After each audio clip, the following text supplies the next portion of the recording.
সম্মানিত ভাইয়েরা, ইনশাআল্লাহ আমরা আগামী জুমায় আল্লাহ যদি বাঁচিয়ে রাখেন আমরা রোজা নিয়ে হাজির হব।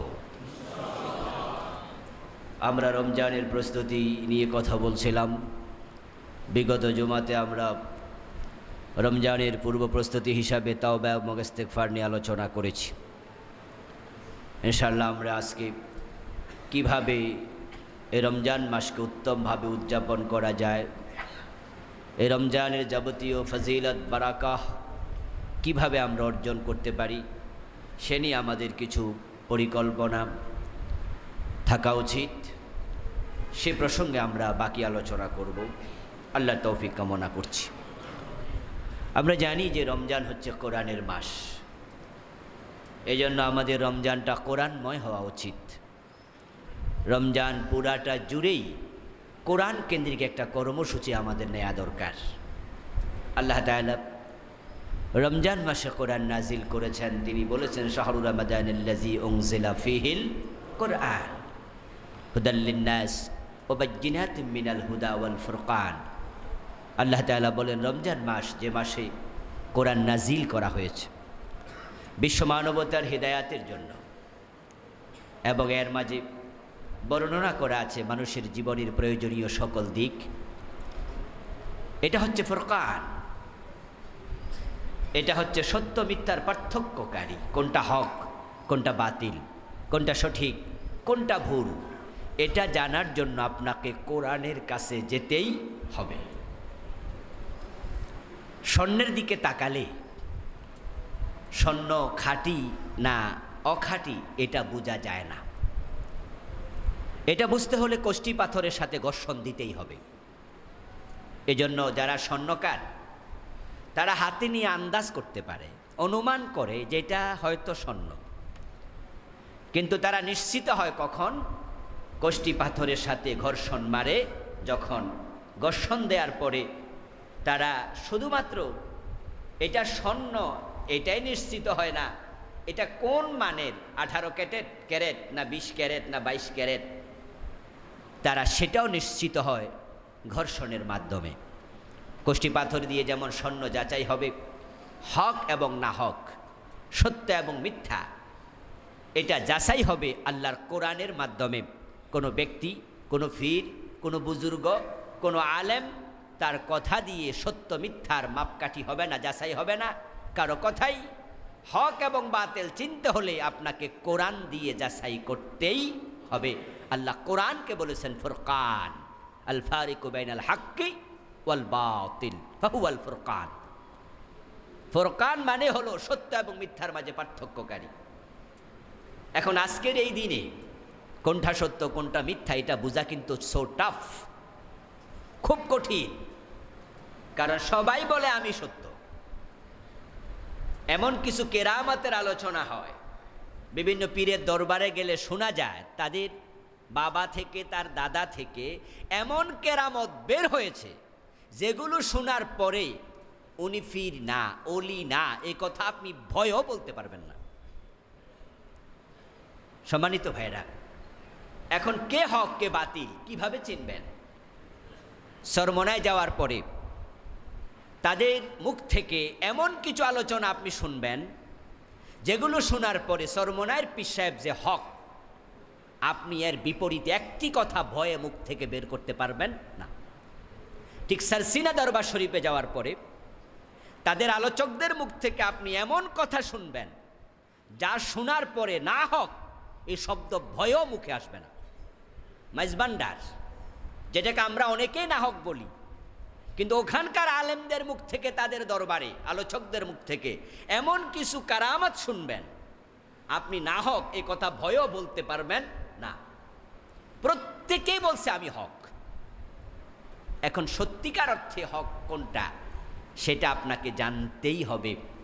সবাই কিন্তু হক নয়, কিন্তু হকের দাবি সবাই করে।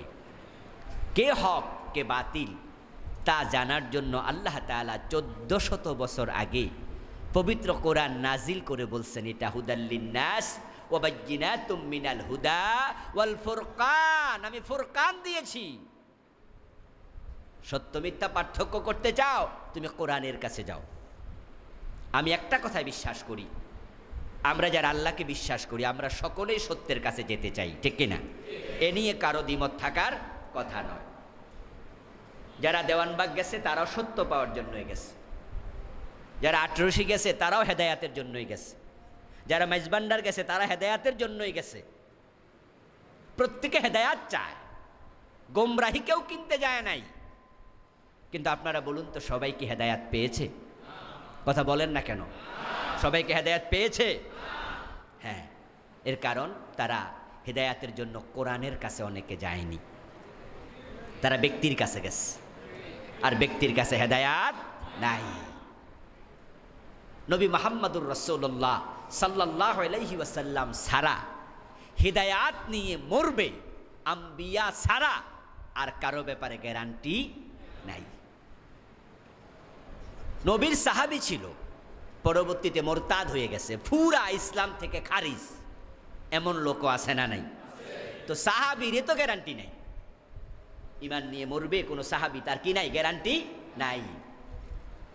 এর জন্য হযরত ফারুক আজম ওমর রাদিয়াল্লাহু তাআলা আনহু বলেছেন প্রথম খুতবায়, যখন তিনি ক্ষমতায় অধিষ্ঠিত হলেন, আমিরুল মুমিনিন হলেন, তিনি বলছেন আতিউনি মা তাআতুল্লাহ ওয়া রাসূলুহু ওয়া ইন আসাইতুল্লাহ ওয়া রাসূলুহু ফাসাদ্দিদুনি।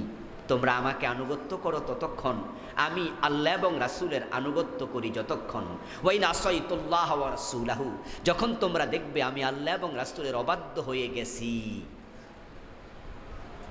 ফাসাদ্দিদুনি, তোমরা আমাকে সোজা করে দিও।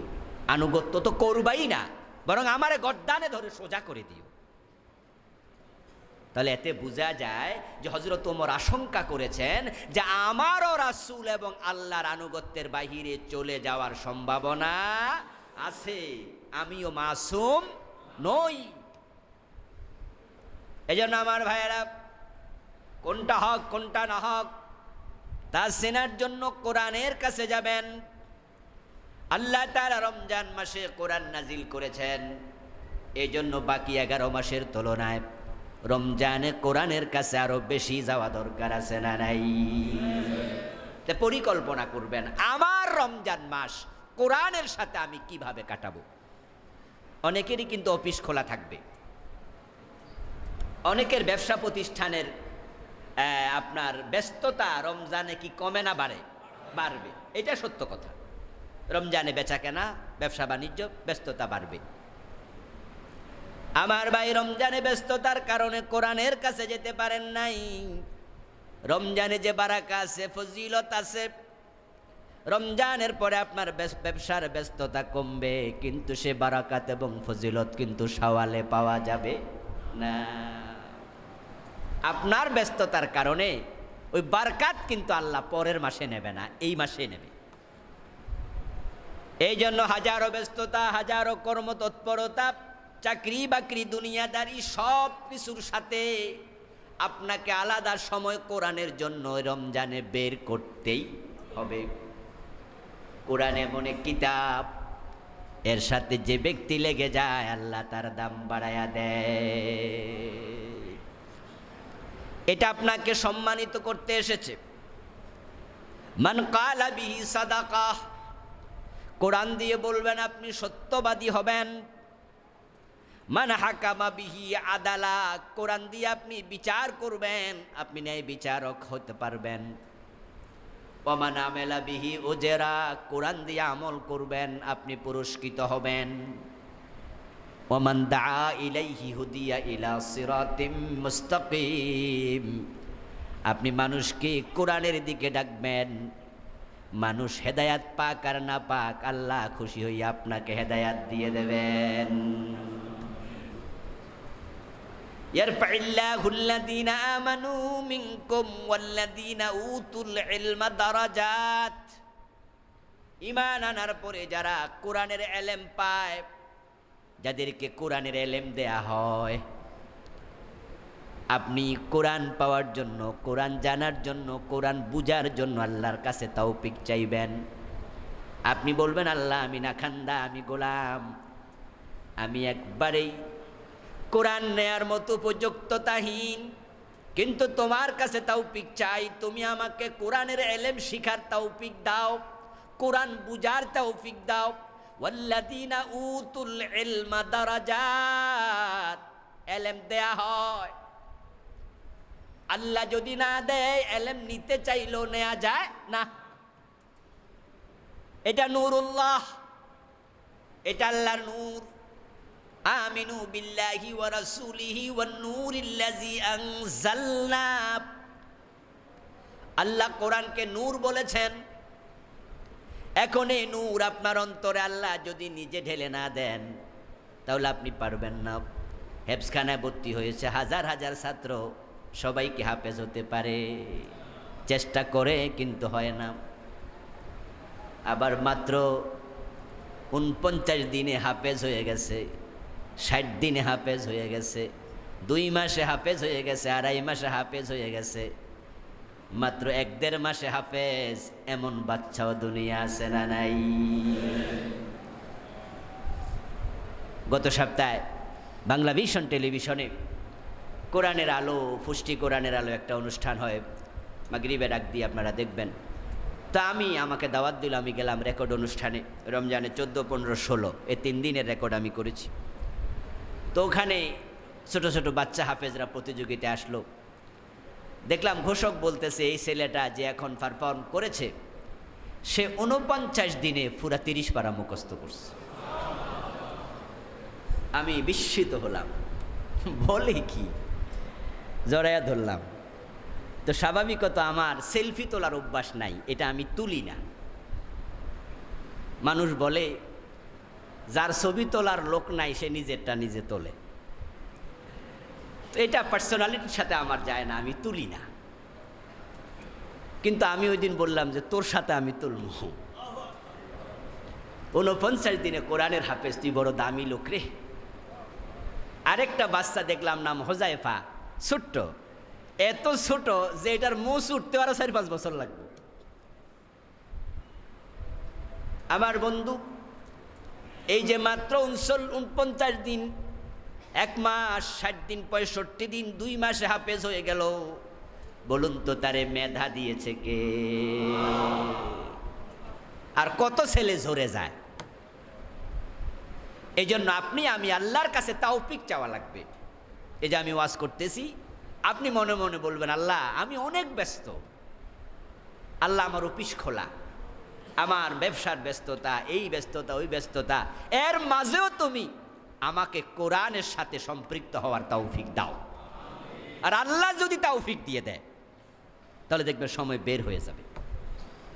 আল্লাহ তাআলা বলছেন ঈমান আনার পরে যারা কোরআনের ইলম প্রাপ্ত হয়, ইয়ারফাইল্লাহু দারাজাত, কোরআনের ইলম প্রাপ্ত হওয়ার কারণে আল্লাহ নিজে বলেন আমি তার সম্মান দুনিয়া আখিরাতে বাড়াইয়া দেব।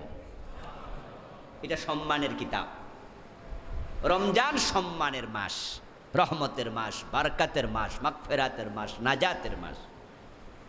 এই জন্য রমজান চলে যাবে আপনি কোরআন পড়েননি, পারেননি, শিখেননি, এমন যেন না হয়। সবাই শিখতে হবে, সবাই পড়তে হবে, একজনও বাদ যাবেন না। আমার ভাই, এখন যারা কোরআন পড়তে পারেন তাদের জন্য আমার পরামর্শ থাকবে আপনি বিশুদ্ধ পড়ুন। কোরআন শিক্ষা করা যেমন ফরজ, বিশুদ্ধ তেলাওয়াত করাও ফরজ। ওয়ারাত্তিলিল কুরআনা তারতিলা, আল্লাহ তাআলা বলেছেন তারতিলের সাথে পড়ো। কোরআনের অক্ষরের কিছু সিফাত আছে, এই হরফের সিফাত, সোয়াদ, সিন, সা, তিনটার মাঝে পার্থক্য আছে না নাই? উচ্চারণের মাখরাজ আছে, কোনটা কোন জায়গা থেকে উচ্চারণ করতে হবে। সোয়াদকে সিন বানাইয়া ফেললে, সিনকে সা বানাইয়া ফেললে অর্থের মাঝে বিশাল পরিবর্তন হয়ে যাবে। বাংলাতে 2টি অক্ষর আছে, একটা চ আর একটা স, আছে না? এখন যদি কোনো বাচ্চাকে আপনি জিজ্ঞাসা করেন তোমার বাবা কই, বাচ্চা যদি বলে আব্বা চাঁদে গেছে, তাহলে আপনি আশ্চর্য হবেন, বলে কি তোমার বাবা বিজ্ঞানী হইল কবে, রকেট পাইল কই? বলে না চাঁদে যাইতে কি আবার রকেট লাগে? তো রকেট ছাড়া চাঁদে কেমনে যায়? কয় না না, ওই যে গড়ের উপরে। তাহলে এটা কি চাঁদ না সাদ? এই যে উচ্চারণে একটু প্যাঁচ লাগাইছে, আপনি বিশাল ব্যবধানে বুঝছেন কি রে কয় এর বাপ চাঁদে গেল কবে? আসলে কি চাঁদে গেছে না সাদে গেছে? হ্যাঁ, একটা হরফের সিফাত পরিবর্তন হলে শব্দের মাঝে, অর্থের মাঝে আকাশ এবং পাতাল ব্যবধান তৈরি হয়ে যাবে। কোরআনের হরফ পরিবর্তন করবেন, অর্থের মাঝে ব্যবধান তৈরি হবে। এমন হরফও আছে একটু পরিবর্তনের কারণে কুফরি হয়ে যাবে। তাই তো আল্লাহর হাবিব বলেছেন, লুব্বাকারিন লিল কুরআন ওয়াল কুরআনু ইয়ালআনু। কোরআনের এমন অনেক পাঠক আছে যাদেরকে কোরআন পাঠের সাথে সাথে আল্লাহর কোরআন লানত করতে থাকে। আপনি কোরআন পড়ছেন, পাওয়ার কথা সওয়াব, প্রতিদান, উজরাত, উল্টা পাবেন লানত।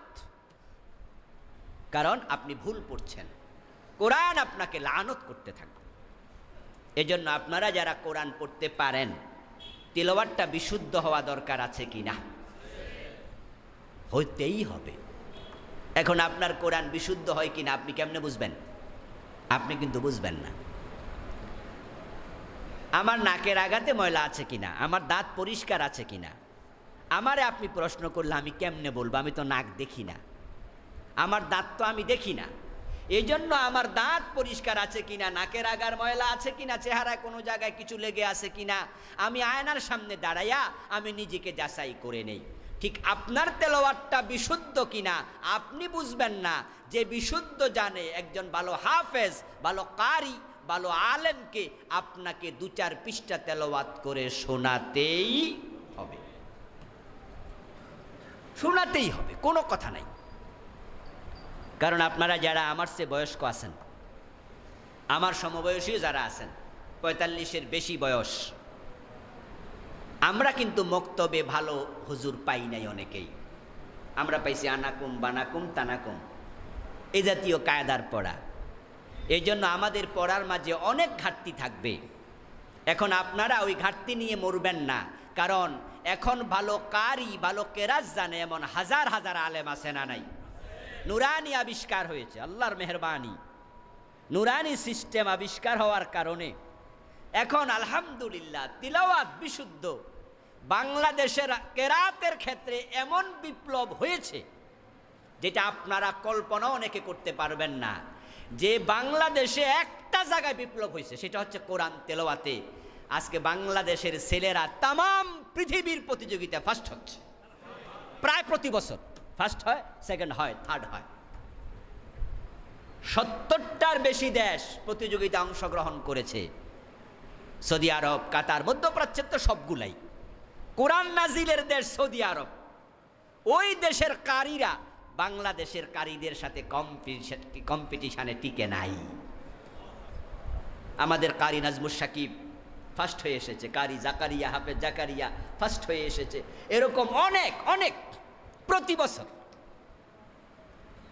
এবং রেডিওতে, আমাদের টেলিভিশন প্রতিযোগিতাগুলোতে বিদেশি কারীরা এখন এসে বিচারক হিসাবে আসে, বাংলাদেশের কারীরা বিদেশে যায়। এক্ষেত্রে বিপ্লব হয়েছে। আর সেই বিপ্লবের আপনি সামান্য সদস্য হতে পারেন নাই, ভুল নিয়ে মরে গেছেন, আপনি হতভাগা, আপনার কপাল পোড়া। কারণ যদি এমন হতো যে এই দেশে কারি পাওয়া যায় না, হুজুর আমি কি করব, তাহলে একটা কথা ছিল। এখন তো অভাবই নাই, তা আপনি কেন শিখলেন না?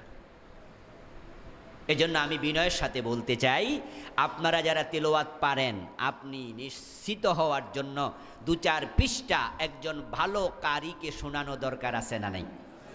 শোনাবেন, সবাই শোনাবেন। ভুল হলে আপনি কিন্তু খতম করবেন না।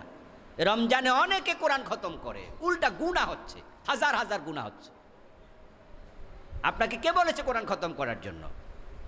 কোরআন খতম করা ফরজ নয়, বিশুদ্ধ শিখা কি? তারপরে কোনটা করা দরকার, ফরজ না নফল? কোরআন খতম করা নফল, বিশুদ্ধ পড়া ফরজ। আপনার লুঙ্গি ঠিক নাই, পাগড়ি বাঁধতে জান কেন? আপনি নামাজ পড়তে আসবেন, আপনি তো আরকান হাকাম 13 ফরজ এটা বুঝতেই হবে। তা আপনার লুঙ্গি পরা তো ফরজ, পাগড়ি তো সুন্নাহ নফল, তো কোনটা দরকার, পাগড়ি না লুঙ্গি? তা আপনি পাগড়ি খুলে লুঙ্গি বানান মিয়া। আপনি পাগড়ি 13 হাত বানাইছেন, লুঙ্গি এ নাই, নামাজ হবে তো? বেকুব হবেন আপনি, বেবুজদার হবেন। এখন কোরআন শুনতে গেলে এত কষ্ট লাগে। অনেক বুড়া মানুষ আছে, বয়স 80 70, সূরা ফাতিহাটাই বিশুদ্ধ পারে না। এই জন্য আপনার কাছে বিচার দিলাম, বলুন তো আপনার গাফলতি দায়ী আছে না নাই? হ্যাঁ, আপনার গাফলতি দায়ী, এইটাই দায়ী, আপনি আসলে উদ্যোগী হন নাই। এই জন্য আমার পরামর্শ থাকলো, এই রমজানে বিশুদ্ধ তেলাওয়াত হবে না, এই অবস্থায় রমজান অতিক্রম করা যাবে না, সোজা কথা। অনেকে আছে বিশুদ্ধ শিখার চেষ্টা করতে করতে মরে যাবেন, কারণ আপনার দাঁত নাই। দাঁতের সাথে সম্পৃক্ত কিছু অক্ষর আছে না নাই? কিছু অক্ষরের মাখরাজ আছে দাঁতের আগায়, আপনি এখন চাইলেও পারছেন না। অনেকে আছে কানেই কম শোনেন, তো হুজুর আপনারে কাফ বলে না কাপ বলে, হা বলে না হা বলে, সোয়াদ বলে না সিন বলে, আপনি শুনতে পাচ্ছেন না, তাই আপনি ঠিক করতে পাচ্ছেন না। এই অবস্থা আছে, চোখে দেখছেন না। আপনার জন্য করণীয় কি? আল্লাহ রাব্বি বলছে, মান ক্বারাআল কুরআন আল মাহিরু বিল কুরআন মা সাফারাতিল কিরামিল বারারা ওয়াল্লাযী ইয়াকরাউল কুরআন ওয়া ইয়াতাতাআতাউ ফী ওয়া হুয়া আলাইহি শাক্কুন লাহু আজরান। আল্লাহ রাসূল সাল্লাল্লাহু আলাইহি ওয়াসাল্লাম বলেন, যারা কোরআনের পণ্ডিত হয়ে যাবে, কোরআনের মুফাসসির হয়ে যাবে, যে কোনো আয়াত জিজ্ঞাসা করলে বলতে পারে তার অর্থ কি, ব্যাখ্যা কি, কোরআনের ব্যাপারে গভীর জ্ঞান অর্জন করবে, মা সাফারাতিল কিরামিল বারারা, ওই লোকগুলোর সম্মান আল্লাহর নৈকট্যপ্রাপ্ত ফেরেশতাদের মতো হবে। এটা হওয়ার জন্য একদল লোক চেষ্টা করতে হবে। আপনিও শুরু করুন চেষ্টা। ডক্টর জাকির নায়েক পারলে আপনি পারবেন না কেন? খুররুম মুরাদ ইঞ্জিনিয়ার ছিল, কাবার ডিজাইন যেটা বর্তমানে আছে সেটা উনি করেছিলেন, পাকিস্তানের লোক। কিন্তু উনার লেখা বই পড়লে আমরা অবাক হই, উনি জেনারেল শিক্ষিত, এটা কল্পনাও করতে পারি না, এত জানে ইসলামের ব্যাপারে। ডক্টর জাকির নায়েক কত হাদিস, কত আয়াত, বিভিন্ন ধর্মগ্রন্থ সম্পর্কে কি এলেম অর্জন করলো। চেষ্টা ছাড়া হয়েছে নাকি? না, চেষ্টা ছিল, সাথে আল্লাহর রহমত। তা আপনি চাইলে কেন পারবেন না, আমি কেন পারবো না? চেষ্টা শুরু করে দেই, আল্লাহর নৈকট্যপ্রাপ্ত ফেরেশতাদের মতো দাম হবে তাদের। এরপর রাসূল বলেন, ওয়াল্লাযী ইয়াকরাউল কুরআন ওয়া ইয়াতাতাআতাউ ফী, কিছু মানুষ আছে কোরআন পড়বে কিন্তু কষ্টকর তার জন্য। কষ্টের অনেক কারণ, হয়তো সময় নাই, ব্যস্ততা, এর মাঝেও সে চেষ্টা করে, হয়তো চোখে পাওয়ার নাই, তার দাঁত নাই, কানে শোনে না, তারপরও চেষ্টা করে, হয়তো সে তোতলা, জিহ্বায় আড়ষ্টতা আছে, তারপরও চেষ্টা করে। ওহু আলাইহি শাক্কুন, এটা তার জন্য কষ্টকর। ওই কষ্টের মাঝেও সে কোরআনকে আলাদা করে রাখে নাই, চেষ্টা চালিয়ে যাচ্ছে, লাহু আজরান। ওই ব্যক্তির চেষ্টার কারণে সাধারণ পাঠকের তুলনায় আল্লাহ তাকে দ্বিগুণ পুরস্কার দিতে থাকবেন, তার সওয়াব হবে দ্বিগুণ, তার থেমে থাকার অনুমতি নাই। মান জাআহুল মাউত ওয়া হুয়া ইয়াতলুবুল ইলমা লিইউহইয়া বিহিল ইসলাম ফাবাইনাহু ওয়া বাইনান নাবিয়িনা দারাজাতুন ওয়াহিদা। এইভাবে চেষ্টা করা অবস্থায় যে ব্যক্তির মৃত্যু এসে যাবে, সে দিন সম্পর্কে জানার জন্য, মানার জন্য, বুঝার জন্য তেলাওয়াত করছে, পড়তেছে, শিখতেছে, যে আমার আল্লাহ এত সুন্দর একটা কিতাব নাজিল করলো, তিনি কি বললেন আমাকে জানতেই হবে, তিনি যা বলেছেন আমি তা মানবই, মানতেই হবে। এই চিন্তা নিয়ে যে ব্যক্তি পড়তে থাকে, মৃত্যু যদি এসে যায়, বিশ্ব নবী বলেন আল্লাহ পুরস্কার হিসাবে নবীদের পাশের জান্নাত দিয়ে দেবেন। সুবহানাল্লাহ, অনেক বড় পুরস্কার। কোরআন, আল কোরআনু কালামুল্লাহ, এটা আল্লাহর কালাম। যে ব্যক্তি কোরআন পড়ে সে আল্লাহর সাথে কথা বলে, যে ব্যক্তি হাদিস পড়ে সে রাসূলের সাথে কথা বলে। ইমাম তিরমিজি রাহিমাহুল্লাহ উনার তিরমিজি কিতাব জামিয়া তিরমিজি লিখার পরে তিনি বলছেন, মান কানা ইনদাহু হাজাল জামি' ফাইন্নাহু ইয়াতাকাল্লামু মা'আন নবী সাল্লাল্লাহু আলাইহি ওয়াসাল্লাম। আমি যে তিরমিজি লিখেছি, আমার জামে কিতাবটা যার কাছে আসে, সে যখন পড়বে তার কাছে মনে হওয়া উচিত সে নবীর সাথে কথা বলছে। এই জন্য আপনারা যারা কোরআন পড়তে পারেন বিশুদ্ধ শিখবেন, কোনো এখানে ছাড় নাই, ডিসকাউন্ট নাই, বিশুদ্ধ পড়তেই হবে। এই হোক আপনার উদ্যোগ। এখন যারা বিশুদ্ধ পারেন তারা কি করবেন? তারা অর্থ পড়বেন। পরিকল্পনা করুন যে এই রমজানে আমি 5 পারার অর্থ পড়ব। অসম্ভব? অসম্ভব না। অফিসে আসতে আর যাইতে 2 ঘন্টা লেগে যায়, এমন লোক কি আছে না? হ্যাঁ, আপনি নারায়ণগঞ্জ থেকে যদি ঢাকায় আসেন তাহলে দেখবেন যে আপনার 1 ঘন্টা লেগে যাচ্ছে, জ্যাম ট্যাম এই সে মিলাইয়া। তা আপনি আপনার ব্যাগের মাঝে কোরআনের একটা কপি রেখে দেন। আর এখন তো আলহামদুলিল্লাহ এই মোবাইলগুলোর মাঝে কোরআনের বিভিন্ন অ্যাপ পাওয়া যাবে, অনুবাদও আছে, তেলাওয়াতও আছে, তাফসীরও আছে। আপনি দেখে দেখে পড়বেন, সব আছে। কি নাই? আল্লাহ সব হাতের মুঠোয় তুলে দিছে। এটা দেখে দেখে অনেকে জাহান্নামে যাচ্ছে, এটা দেখে দেখে জান্নাতে যাওয়ার রাস্তাও আছে। আপনি চাইলেই পারবেন। 30 খণ্ডে কোরআন অর্থসহ এমন কিতাবও বাংলাদেশে আছে না নাই? খণ্ড খণ্ড, এক পারা করে আছে। তা আপনি চাইলে 1 খণ্ড কোরআন আপনার তাফসীরের কিতাব, কোরআনের অর্থ তাফসীর যার যেটা লাগবে আপনি ব্যাগে রেখে দেন। বাসা থেকে গাড়িতে উঠছেন, কোনো গল্প গুজব দরকার নাই, আপনি পড়া শুরু করেন। দেখবেন যাওয়া আসার পথে আপনি এগিয়ে যাচ্ছেন। যদি 1 বছরে 5 পারা হয়, 6টা রমজান যাবে, 5 6 30 পারা শেষ হয়ে যাবে। এক্ষেত্রে বাংলাদেশ পিছিয়ে আছে। কেরাতের ক্ষেত্রে বিপ্লব হয়েছে, অনুবাদের ক্ষেত্রে একবার অধঃপতন হয়েছে। পৃথিবীতে না বুঝে কোরআন পড়ার ক্ষেত্রে আমার মনে হয় বাংলাদেশ 1 নম্বরে। কোরআন বড় মাজলুম কিতাব। এই দেশে হাজার হাজার হাফেজ পাওয়া যাবে যারা কোরআনের অর্থ জানে না, আছে না নাই? হ্যাঁ, রমজানের তেলাওয়াত করছে, চমৎকার তেলাওয়াত, কোনো ভুল পড়ে না, কিন্তু অর্থ জিজ্ঞাসা করেন পারে না। কোরআনের অর্থ পড়া যে উচিত এই অনুভূতিটাও অনেকের নাই। যারা নবীন হাফেজ, 10 12 15 বছর বয়স, তারা হয়তো পোলাপান মানুষ এখনো শুরু করে নাই, কিন্তু 30 বছর বয়স 40 বছর বয়স হাফেজ কোরআনের অর্থ পুরাটা পারে না, এমন হাফেজও আছে শত শত। এবার আপনাদেরকে বলছি, আপনারা যারা আমার ওয়াজ শুনতেছেন, যে 10টা সূরা আপনি নামাজে তেলাওয়াত করেন, ছোট ছোট সূরাগুলো, এই 10টা সূরা, সূরা ফাতিহা সহ 11টা, এই 11টার অর্থ জানে না এমন নামাজি আছে না নাই? সংখ্যা কম না বেশি? এর মানে হলো যে কোরআনের যে অর্থ জানা উচিত এই চিন্তাটাই দেশের লোকদের ঢোকেনি। এই জন্য আপনাকে অর্থ জানতেই হবে। কোরআন ইসমুল লিল মা'না, ইসমুল লিন নাজমি ওয়াল মা'না জামিআ। কোরআন শুধুমাত্র হরফের নাম নয়, শব্দের নাম নয়, শব্দ এবং অর্থ দুটার সমন্বিত নাম কি? কোরআন।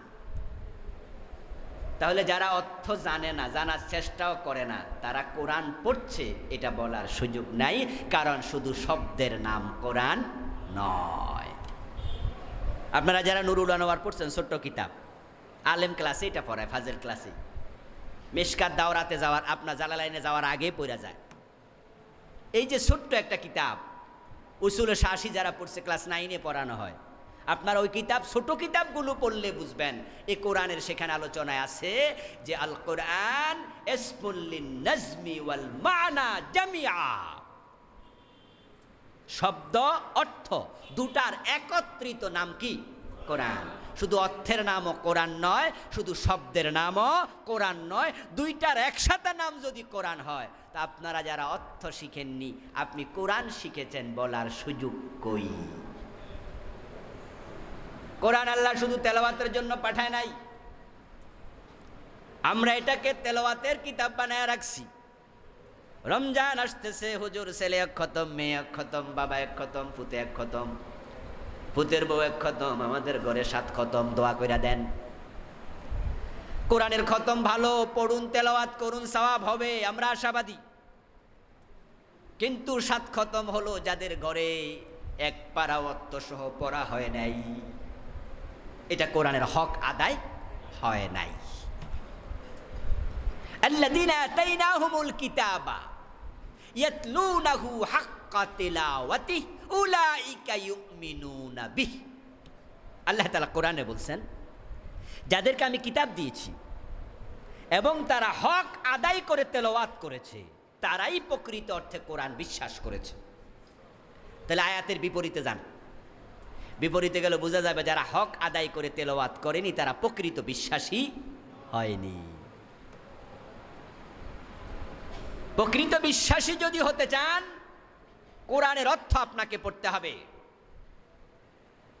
আপনাদের সবার ঘরে 30 পারার অর্থ সহ কোরআন থাকা লাগবে,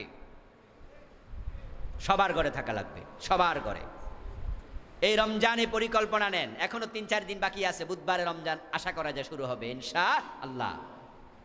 তাহলে 4 দিন এখনো আছে। আপনি আপনার ঘরে 5 পারার অর্থ সহ 5 খণ্ড অর্থ সহ কোরআন কিনে ফেলেন। তাফসীরের কিতাব এখন আলাদা আলাদা আছে। তাফহিমুল কোরআন 19 খণ্ড, ফি জিলালিল কোরআন 26 খণ্ড, মারিফুল কোরআন ইসলামী ফাউন্ডেশন করেছে 8 খণ্ড। এভাবে খণ্ডে খণ্ডে তাফসীরের কিতাব আছে, 5 খণ্ড কিনে ফেলেন।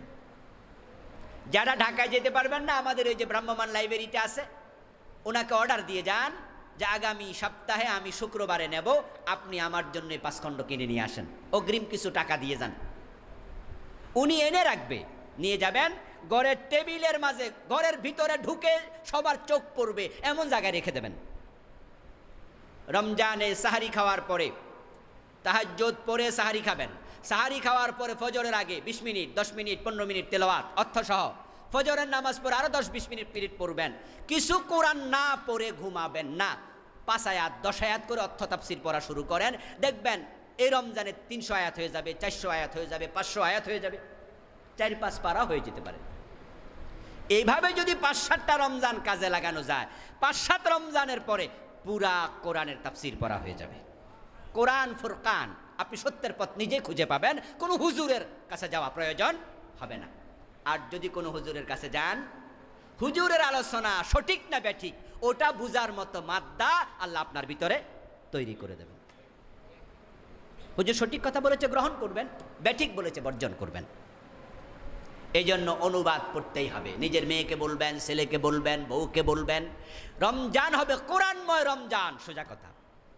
আল্লাহ তৌফিক দান করুক। যারা বিশুদ্ধ তেলাওয়াত পারেন প্রত্যেকেই 1 পারা করে প্রতিদিন পড়বেন, তাহলে 30 পারা হয়ে যাবে ইনশাআল্লাহ। এরপরে জামাতের সাথে নামাজ আদায়ের ব্যাপারে রমজানে যত্নবান হবেন। আমরা আগামী জুমাতে ঢোকার আগে রোজায় ঢুকে যাব ইনশাআল্লাহ।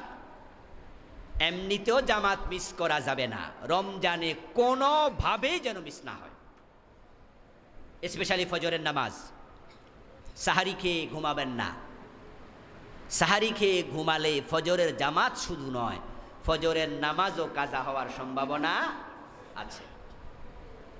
এই জন্য আমাদের দেশে আলহামদুলিল্লাহ রমজান মাসে ফজরের নামাজ আউয়াল ওয়াক্তে হয়। এই কারণেই হয় যেন কারো ফজর ঝুঁকিতে না পড়ে যায়।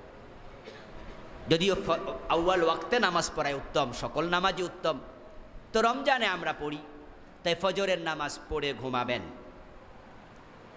সাহারি খাবেন শেষ দিকে, এটাই সুন্নাহ। ইফতার করবেন প্রথম দিকে, এটা সুন্নাহ। সাহারি শেষ দিকে খাবেন, তাহলে স্ট্রেংথ থাকবে ভালো। আর ইফতার করবেন ফার্স্ট টাইম। আল্লাহর হাবিব বলছেন, লা ইয়াজালুন নাস বিল খাইর মা আজ্জালুল ফিতরা। আল্লাহর হাবিব সাল্লাল্লাহু আলাইহি সাল্লাম বলেন, মানুষ যতদিন পর্যন্ত তাড়াতাড়ি ইফতার করবে ততদিন তারা কল্যাণের সাথে থাকবে। অনেকে আছে বেশি সুপিগিরি করে, আজান হয়ে গেছে ইফতার করে না, কয় যে সারাদিন থাকতে পারছি আর 5 মিনিট পারবো না, 3-4 মিনিট পরে করে।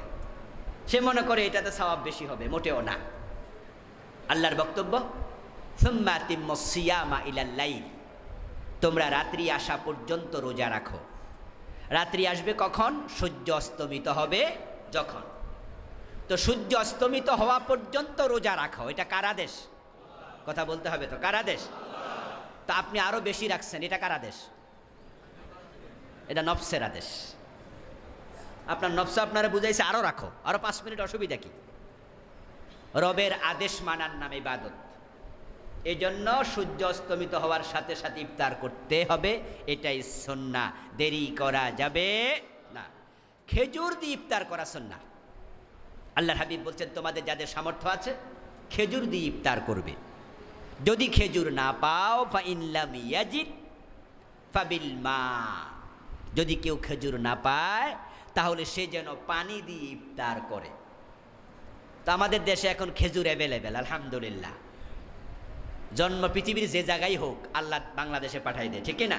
অ্যাভেলেবেল, রাস্তার উপরে খেজুর বিক্রি হয়, এটা সুন্নাহ। খেজুর নাই, পানি পান করবেন, যদি পানিও না থাকে অন্য কিছু। ইফতারের সময় দোয়া কবুল হয়, এর জন্য দোয়া করার একটি পরিবেশ তৈরি করে নেবেন। বাসাতে ইজতেমাইভাবে দোয়া করবেন, ছেলে মেয়ে নিজেরা সবাই বসে কোরআন তেলাওয়াত হবে, একটু তেলাওয়াতের পরে তরজমা হবে, একটা হাদিস পাঠ হবে, হাদিসের তরজমা হবে, তারপরে আপনি হাত তুললেন, অন্যরা আমিন আমিন বলবে।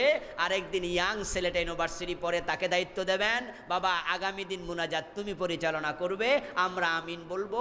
আরেকদিন আপনার বউ পরিচালনা করবে, আপনি আমিন বলবেন। আরেকদিন কলেজে পড়া মেয়েটা পরিচালনা করবে, আপনি আমিন আমিন বলবেন। ওই সময় দোয়া আল্লাহ ফিরাইয়া দেয় না। 3 ব্যক্তির দোয়া ফিরানো হয় না।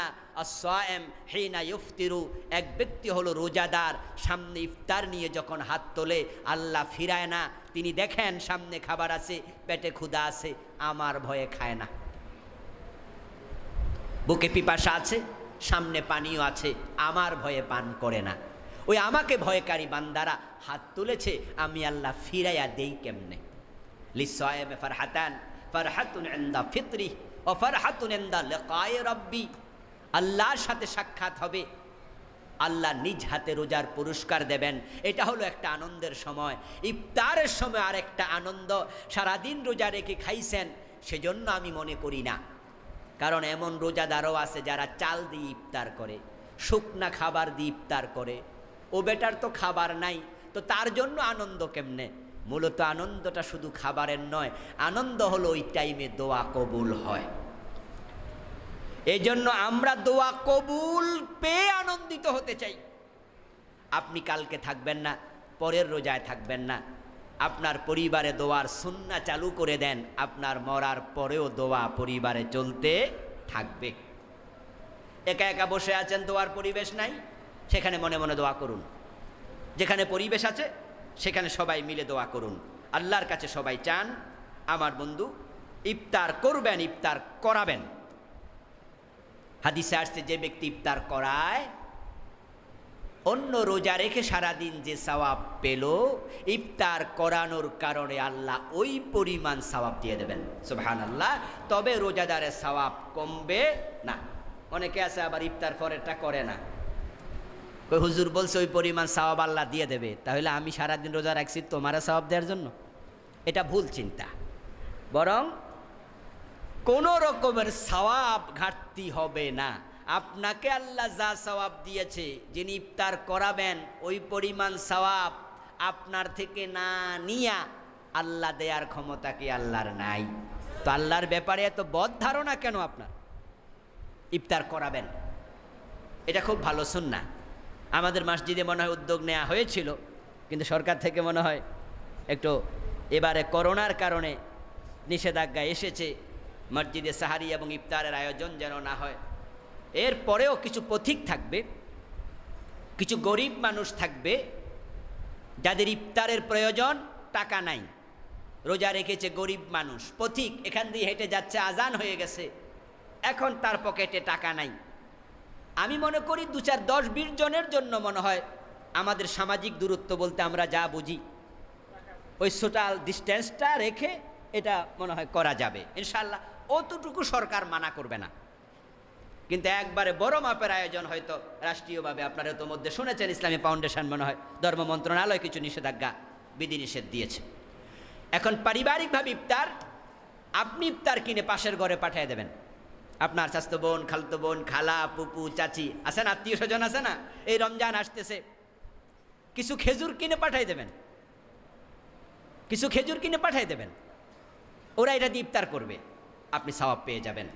এই জাতীয় সুযোগগুলো আমাদের নিতে হবে। আল্লাহ বুদ্ধিমান মোমেনকে পছন্দ করে, বেকুবকে আল্লাহ পছন্দ করে না, কর্মঠকে আল্লাহ পছন্দ করে, অলসকে আল্লাহ পছন্দ করে না। রাসূলের হাদিস এগুলো। এই জন্য বুদ্ধি করে করে সওয়াব কামাই করে ফেলতে হবে। যেহেতু খেজুর দিয়ে ইফতার করে, এটা মানুষের কিন্তু অভ্যাসও আছে। খেজুর থাকলে স্বাভাবিকত অন্য কিছু খায় না। তা আপনি রোজা আসতেছে, এখনই আপনি 5 কেজি পাঠিয়ে দেন ভাগ করে করে ঘরে ঘরে, দেখবেন যে আপনার খেজুরটা দিয়ে ইফতার চলতে থাকবে। তাহাজ্জুদ এবং নফল নামাজ বেশি পড়বেন, এটা পরিকল্পনা ঢুকাই দেন। প্রতিদিন সাহারি খেতে উঠতেই হবে। আপনি 15 মিনিট 10 মিনিট আগে উঠলেই কিন্তু 2-4 রাকাত তাহাজ্জুদ পড়বেন।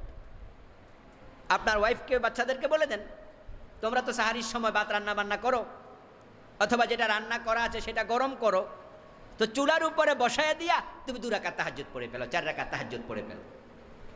ফাতাহাজ্জাদ বিহি নাফিলাতাল লাক আসা আন ইয়াবআসাকা রাব্বুকা মাকামাম মাহমুদা।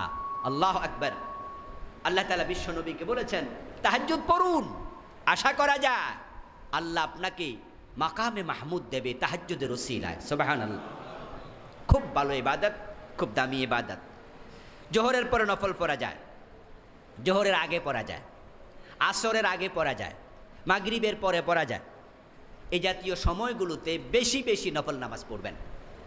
যাদের অনেক নামাজ কাজা আছে, নামাজ শুরু করছে 30 বছর বয়সে, বালেগ হয়েছে 15 বছর বয়সে, 15 বছরই ওয়াক্তিয়া নামাজ পড়ে নাই, এমন লোক বাংলাদেশে কম না, সংখ্যায় কিন্তু অনেক। তা আপনি যে এখন মোত্তাকি হয়েছেন, আগেরটির কি খবর? আগে যে 15 বছর পড়েন নাই? এই জন্য আমাদের পক্ষ থেকে পরামর্শ থাকবে, রমজান মাসে নফল বাড়াইয়া দেন। কোন কোন আলেমরা উমরি কাজা পড়তে বলে, বলে যে আগের কাজা নামাজগুলো পড়েন। তো আমি পার্সোনালি পরামর্শ দিই যে এত বড় কাজা, এত লম্বা কাজা, এটা হাদিস দিয়ে সাব্যস্ত নয়। উমরি কাজা পড়তে হবে এমন কোনো হাদিস পাওয়া যায় না। তবে নির্ধারিত কাজা পড়তে হবে। যেমন আপনার মনে আছে 5 ওয়াক্ত পড়েন নাই, 7 ওয়াক্ত পড়েন নাই, 10 ওয়াক্ত পড়েন নাই, 20 ওয়াক্ত পড়েন নাই, হিসাবের মাঝে আছে, আপনি পড়ুন। 5 ওয়াক্ত পর্যন্ত সিরিয়ালে পড়বেন, 5-এর বেশি হলে সিরিয়াল দরকার নাই। আর মনেই নাই কত ওয়াক্ত, তা আপনি এত লম্বা ফরজ কাজা পড়তে আপনি সামর্থ্যবান নন, আপনি জানেন না কত ওয়াক্ত। লা ইউকাল্লিফুল্লাহু নাফসান ইল্লা ওয়াসআহা, সামর্থ্যের বাইরে আল্লাহ চাপাইয়া দেয় না। তা আপনাকে সব কাজা পড়তে হবে এটা নয়, বরং আপনাকে আমি বলবো আপনি ইস্তিগফার করুন, বেশি বেশি ক্ষমা চান, আল্লাহ আমি আগে 15 বছর পড়ি নাই, আমারে তুমি মাফ করে দাও। আচ্ছা, 30 বছর 25 বছর বয়সে রোজা রাখা শুরু করে, এর আগে রাখে নাই, বছরের পর বছর, এমন কি আছে না? তা আমরা কি ওদেরকে বলি যে সব নফল ফরজ রোজা কাজা করেন? একটা বাংলে তো 2 মাস, আর ইচ্ছা করে রোজা একটা বাংলে কয় মাস? লাগাতার আবার। তাইলে বেড়ারা আপনি কতদিন রোজা রাখতে করবেন? তো নামাজ যেমন ফরজ, এটাও তো ফরজ, তো ওটা তো আপনি কাজা করতে বলছেন না, আপনি বলছেন ক্ষমা চান। তো নামাজের ব্যাপারে একই মাসালা। উমরি কাজা বলতে কোনো শব্দ ইসলামে নেই, এটা আমাদের দেশীয় শব্দ, যদিও আরবিতে বানানো হয়েছে। নাওয়াইতু আনুসাল্লি আলিল্লাহি তাআলা, এগুলো আরবি শব্দ না, এগুলো সৌদি আরবে নাই, এগুলো বাংলাদেশে বানাইছে। তো কিছু আরবিও আমরা বানাইছি, আমরা এক্সপার্ট আছি, বাংলাও বানাই, আরবিও বানাই। তো উমরি কাজা এই জাতীয় শব্দে কোরআন হাদিসে নাই, এটা এই দেশে বানিয়েছে বা কেউ বলেছে, এখন এটা খুব মানসুর। তো আমরা আপনাদের পরামর্শ দিতে চাই যে রমজানে আপনি নফল বেশি বেশি পড়বেন, বেশি বেশি নফল, ইস্তেগফার ইস্তেগফার, আল্লাহ আমারে মাফ করো, আর নফল বাড়াইয়া দেন। কারণ কি, একটি হাদিসে পাওয়া যায় হাসরের ময়দানে আল্লাহ যখন কারো ফরজে ঘাটতি দেখবেন, তখন তিনি ফেরেশতাদেরকে বলবেন তার আমল নামায় নফল আছে কি, নফল থাকলে নফলটাকে ফরজের জায়গায় বসায়া দাও। হাযা হাদিসুন সহিহ। তাহলে আপনি নফল পড়লে, নফল থাকলে নফলটা ফরজের জায়গায় যাবে, এমন সহিহ হাদিস আছে। এরপরেও উমরি কাজা পড়তে কোনো কোনো আলেমরা যেহেতু বলেছেন, আমরাও একবারে ফেলে দিলাম না। যদি কেউ চান যে আপনি উমরি কাজাও বলবেন যে আল্লাহ আমি 2 রাকাত ফজরের নামাজ পড়তেছি যেটা আগে পড়ি নাই, 4 রাকাত জোহরের নামাজ পড়তেছি যেটা আগে পড়ি নাই, এমনও যদি করতে চান করার সুযোগ আছে, তবে সুন্নাহ নয়, যেহেতু হাদিস নাই।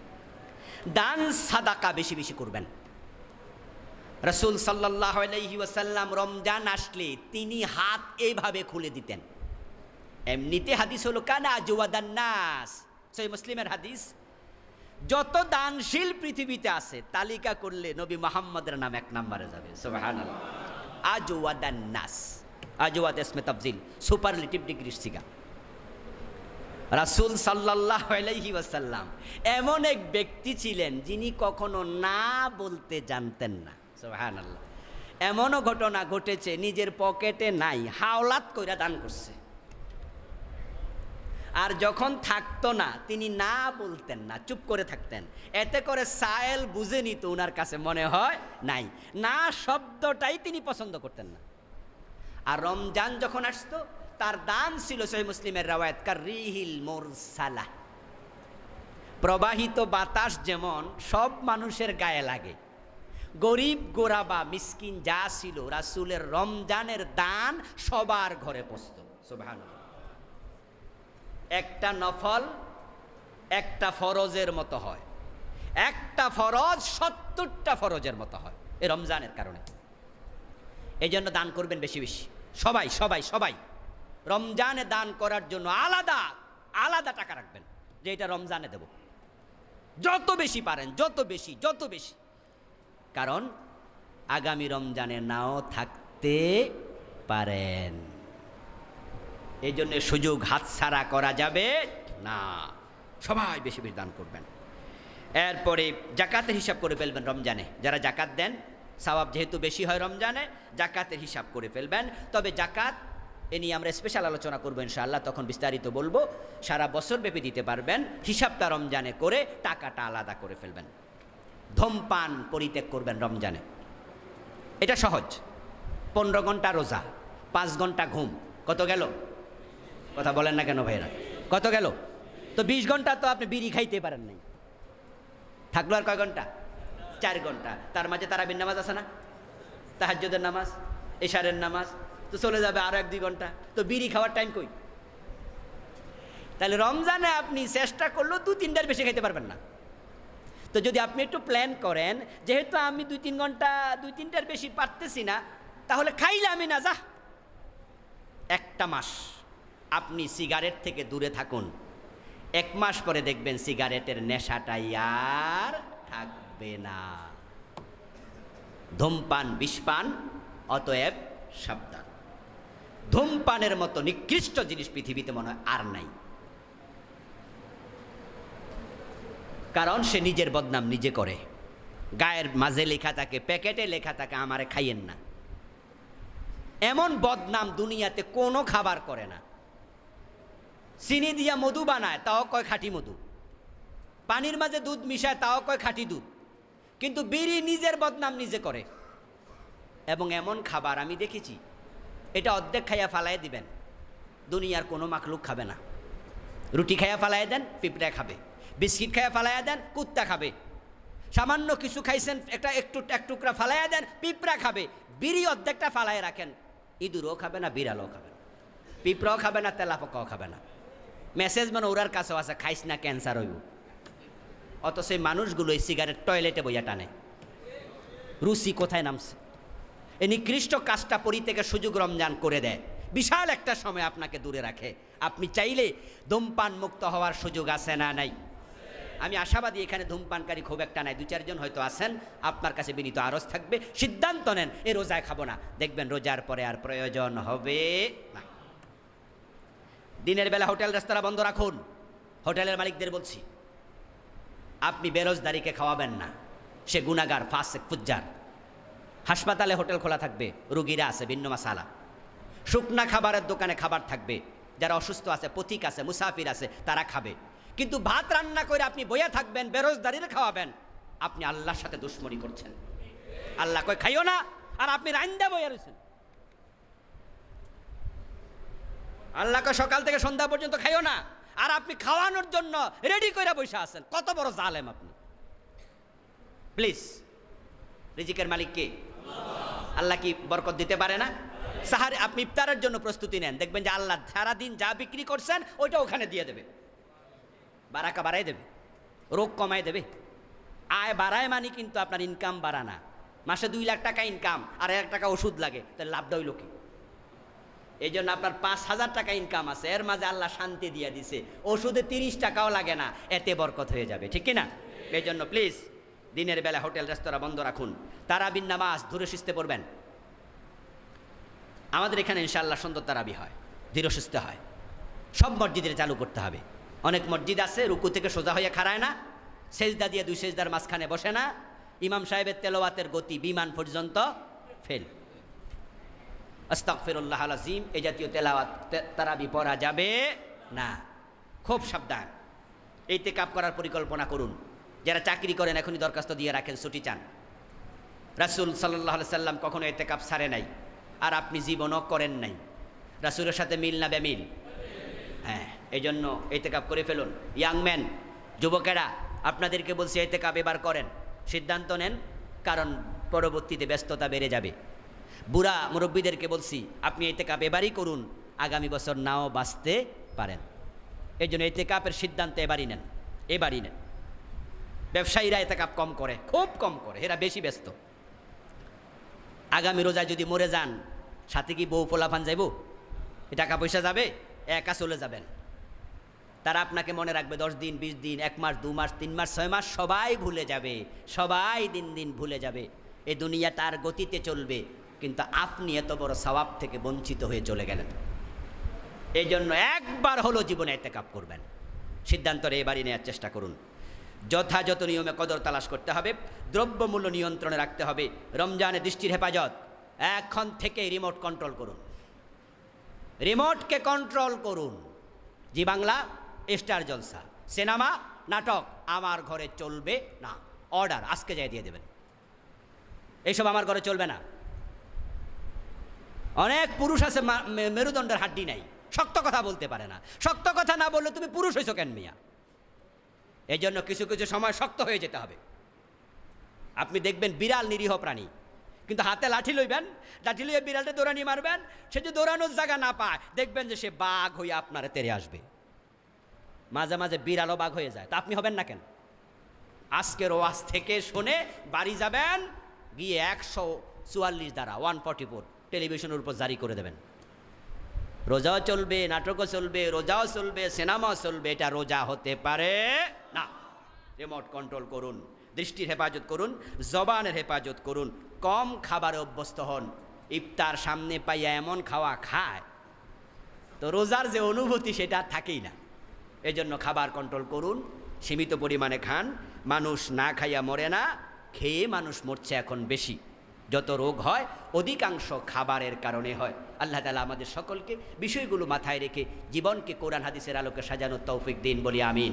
ওয়াসসালামু আলাইকুম ওয়া রাহমাতুল্লাহি ওয়া বারাকাতুহু।